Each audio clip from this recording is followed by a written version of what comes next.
ಕಾಲದಲ್ಲಿ ರಾಜನ ಮಗ ರಾಜನಾದ ಕಥೆಯಲ್ಲ ಇದು. ಈಗಿನ ಕಾಲದಲ್ಲಿ ಬಡವನ ಮಗ ರಾಜನಾದ ರಾಮನಾದ ಸಿದ್ದರಾಮಯ್ಯನ ಕಥೆ ಇದು. ಅಹಿಂದ ವರ್ಗದ ಧ್ವನಿಯ ಕಥೆ ಇದು. ಅಣ್ಣ, ಒಂದೊತ್ತೂಟ ಇಟ್ರೇನೆ 100 ಕಾಲ ಚೆನ್ನಾಗಿರುವಂತ ಆಶೀರ್ವಾದ ಮಾಡೋ ಕನ್ನಡಿಗರು ನಾವು. ಅನ್ನಭಾಗ್ಯ ಕೊಟ್ಟ ವ್ಯಕ್ತಿ ಚೆನ್ನಾಗಿರ್ಬೇಕು ಅಂತ ಆಶೀರ್ವಾದ ಮಾಡಬೇಕು ತಾನೆ. ಕರ್ನಾಟಕದ ಮಹಿಳೆಯರನ್ನ ವಿನಂತಿಸ್ತೇನೆ, ನಿಮ್ ಮಕ್ಕಳ ಭವಿಷ್ಯಕ್ಕಾಗಿ ಕೊಡ್ತಿದೆ. ಅನ್ನಭಾಗ್ಯ ಕೊಟ್ಟಿದೀವಿ, ಗೃಹ ಜ್ಯೋತಿ ಕೊಟ್ಟಿದೀವಿ.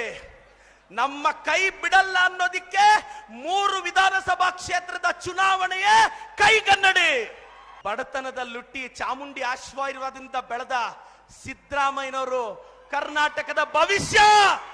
ಹಾಸನಾಂಬೆಯ ಆಶೀರ್ವಾದ ಕೇಳ್ತಾ ಹಳ್ಳಿಯಲ್ಲಿ ಹುಟ್ಟಿದ ಸಿದ್ದರಾಮಯ್ಯನ ಸದ್ದು ದಿಲ್ಲಿಯಲ್ಲೇ. ಒಂದು ಪಂಚಾಯತಿ ಮೆಂಬರ್ ಆಗೋದೇ ಕಷ್ಟನೇ. 15 ಬಡ್ಜೆಟ್ ಮಂಡಿಸಿದ್ದಾರೆ ಅಂದ್ರೆ ಸಿದ್ದರಾಮಯ್ಯನಂತ ಗಂಡಸ್ ಬೇಕೇನಣ್ಣ? ಒಂದು ಆರೋಪ ಇಲ್ಲ, ಒಂದು ಕಳಂಕ ಇಲ್ಲ. ಅವರು ಮಾಡದೇ ಇರೋ ತಪ್ಪಿಗೆ ಬಿಜೆಪಿಯವರು ಸುಮ್ಮನೆ ಅವ್ರ ಬಗ್ಗೆ ಅಪವಾದ ಮಾಡ್ತಿದ್ದಾರೆ. ನಾನು ಹೇಳಕ್ ಬಯಸ್ತೇನೆ, ಅಹಿಂದ ಹುಡುಗನಾಗಿ ಹೇಳಕ್ ಬಯಸ್ತೇನೆ, ಸಿದ್ದರಾಮಯ್ಯನವರು ಪ್ರಾಮಾಣಿಕರು. ಡಿಕ್ಷನರಿಯಲ್ಲಿ ಪ್ರಾಮಾಣಿಕತೆ ಪಕ್ಕದಲ್ಲಿ ಸಿದ್ದರಾಮಯ್ಯನೇ ಬರಿಬೇಕು. ಅಂತ ಪ್ರಾಮಾಣಿಕ ವ್ಯಕ್ತಿಯನ್ನ ನಾವು ಕಾಪಾಡ್ಕೊಳ್ಳೋಣ. ಜೈ ಸಿದ್ದರಾಮಯ್ಯ. ಒಂದಾನೊಂದು ಕಾಲದಲ್ಲಿ ರಾಜನ ಮಗ ರಾಜನಾದ ಕಥೆಯಲ್ಲ ಇದು. ಈಗಿನ ಕಾಲದಲ್ಲಿ ಬಡವನ ಮಗ ರಾಜನಾದ ರಾಮನಾದ ಸಿದ್ದರಾಮಯ್ಯನ ಕಥೆ ಇದು. ಅಹಿಂದ ವರ್ಗದ ಧ್ವನಿಯ ಕಥೆ ಇದು. ಅಣ್ಣ, ಒಂದೊತ್ತೂಟ ಇಟ್ರೇನೆ 100 ಕಾಲ ಚೆನ್ನಾಗಿರುವಂತ ಆಶೀರ್ವಾದ ಮಾಡೋ ಕನ್ನಡಿಗರು ನಾವು. ಅನ್ನಭಾಗ್ಯ ಕೊಟ್ಟ ವ್ಯಕ್ತಿ ಚೆನ್ನಾಗಿರ್ಬೇಕು ಅಂತ ಆಶೀರ್ವಾದ ಮಾಡಬೇಕು ತಾನೆ. ಕರ್ನಾಟಕದ ಮಹಿಳೆಯರನ್ನ ವಿನಂತಿಸ್ತೇನೆ, ನಿಮ್ ಮಕ್ಕಳ ಭವಿಷ್ಯಕ್ಕಾಗಿ ಕೊಡ್ತಿದೆ. ಅನ್ನಭಾಗ್ಯ ಕೊಟ್ಟಿದೀವಿ, ಗೃಹ ಜ್ಯೋತಿ ಕೊಟ್ಟಿದೀವಿ. ನಮ್ಮ ಕೈ ಬಿಡಲ್ಲ ಅನ್ನೋದಿಕ್ಕೆ 3 ವಿಧಾನಸಭಾ ಕ್ಷೇತ್ರದ ಚುನಾವಣೆಯೇ ಕೈಗನ್ನಡಿ.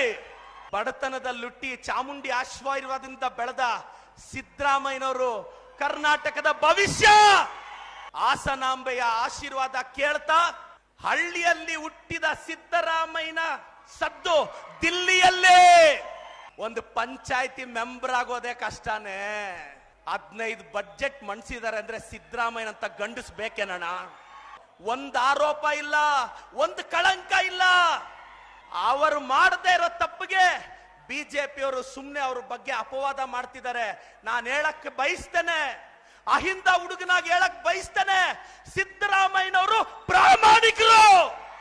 ಡಿಕ್ಷನರಿಯಲ್ಲಿ ಪ್ರಾಮಾಣಿಕತೆ ಪಕ್ಕದಲ್ಲಿ ಸಿದ್ದರಾಮಯ್ಯನೇ ಬರಿಬೇಕು. ಅಂತ ಪ್ರಾಮಾಣಿಕ ವ್ಯಕ್ತಿಯನ್ನ ನಾವು ಕಾಪಾಡ್ಕೊಳ್ಳೋಣ. ಜೈ ಸಿದ್ದರಾಮಯ್ಯ. ಗ್ಯಾರಂಟಿ ನ್ಯೂಸ್, ಸುದ್ದಿ ಖಚಿತ, ನ್ಯಾಯ ನಿಶ್ಚಿತ.